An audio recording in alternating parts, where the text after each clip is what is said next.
আপনি যদি পাথরের সমস্যায় খুব বেশি নাজেহাল হয়ে থাকেন, তবে অপারেশন ছাড়াই তা ঠিক হয়ে যাবে। আপনার কিডনিতে পাথর হোক বা মূত্রথলিতে, যত বড় পাথরই হোক না কেন সপ্তাহখানেকের মধ্যেই তা চিরতরে নির্মূল হয়ে যাবে। যদি পাথর ছোট হয় তবে 2 বা 3 দিনেই শেষ হয়ে যাবে, আর যদি খুব বড় হয় তবে 5 থেকে 10 দিন সময় লাগতে পারে, কিন্তু পাথর গুঁড়ো হয়ে বেরিয়ে আসবে। এর জন্য আপনাকে নিতে হবে অ্যাপামার্গা গাছ, যাকে অনেকে লটজিরা বা চিরচিরাও বলে থাকেন। এই গাছে এমন কিছু কাঁটা থাকে যা আপনারা দেখতে পাচ্ছেন, এবং এটি খুবই মূল্যবান একটি ভেষজ।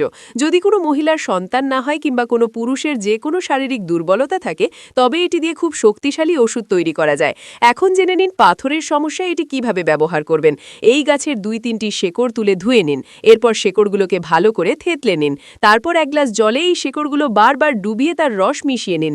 আপনি দেখবেন জলের রং বদলে গেছে, কারণ শেকড়ের রস জলে মিশে গেছে।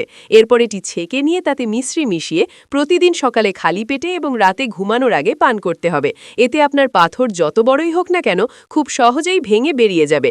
এমন টিপস পেতে আমাদের ফলো করুন।